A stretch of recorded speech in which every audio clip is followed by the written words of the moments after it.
Хәзер парламент хәбәрләренә күчәбез. Олар белән сезне минем коллегам Олия Галиуллина таныштырыр.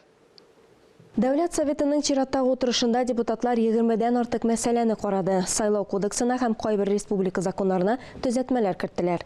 Коронавирус йогышы вакытында чикләү чараларын регламентлаучы федераль закон проектын хупладылар. Ә фикер алышуның төп темасы киләсе 3 елга Татарстан бюджетына ачыклык кертү иде. Җәмәгать урыннарында һәм транспортта QR-кодларны тикшерү республика парламентарийларының игътибар үзәгендә. Алар халыкның санитар-эпидемиологик иминлеге турындагы федераль законга өстәмәләр кертте. Яңа мәддә буенча һәркем прививка ясату яки прививкадан тыелу турындагы документларны тапшырырга тиеш. Это экстренная мера. Говорят, надо было провести еще какие-то работы. Какие? Мы уже маски говорили носить, перчатки носить, локдаун объявляли, прививки и так, и тут, и на предприятия выходили. Но не дало это результаты. Не дало результаты. И вот это уже мера, наверное, уже жизненно необходимая. Начинается некоторое улучшение, но увеличилась летальность, то есть количество смертей. Заболевание стало более тяжелым. И чем больше мы будем медлить с мерами, тем больше вероятность вот этого утяжеления. Республикада хәмилдә коронавирус белән авыручылар саны кимүгә таба бара. Әмма тынычланырга иртәрәк әле. Чикләү чараларына бердән-бер альтернатива локдаун, ягъни күченеп, читкә чыгып йөрүләрне катгый туктату. Гамәлдәге QR-код кагыйдәләрен киләсе елның 1 июненә кадәр саклап калырга тәкъдим итәләр. Сессиянең көн тәртибендә киләсе 3 елга исәпләнгән бюджет темасы да бар иде. Икенче укылышка 533 төзәтмә кертелгән. Киләсе елда бюджетка 300 миллиард сум акча җыю, ә 324 миллиард сум тоту планлаштырыла. Бюджет дефициты 24 миллиард сум күләмендә планлаштырылган. Парламентарийлар бюджетны аңлы рәвештә арттырырга булды.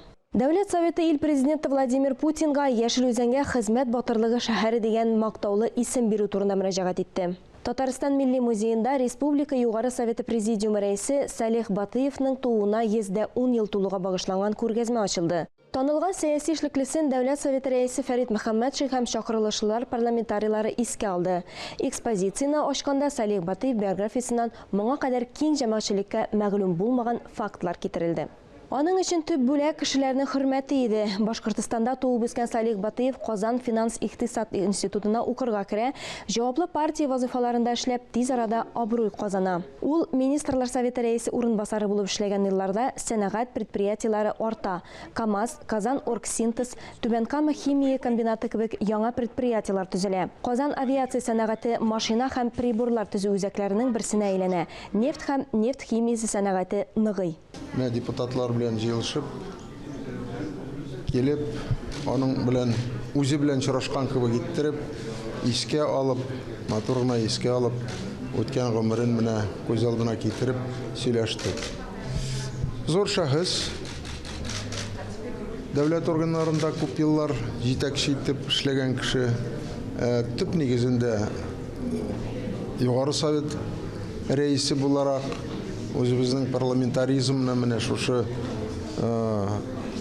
оешманың депутатларны оештырып, республиканың көндәлеген һәм киләчәген нигезен салган кеше дип бәялибез. Бу хакта яшь чакларында Салих Гыйлемхан улы белән эшләүчеләр искә алды.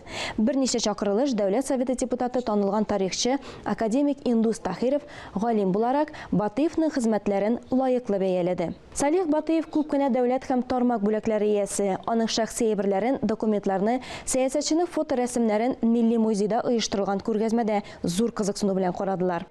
Ә истәлекле дата алдыннан парламентарийлар яңа татар зиратында Салих Батыев каберенә чәчәкләр салды. Парламент хәбәрләре турында бүгенгә кыскача шулар иде.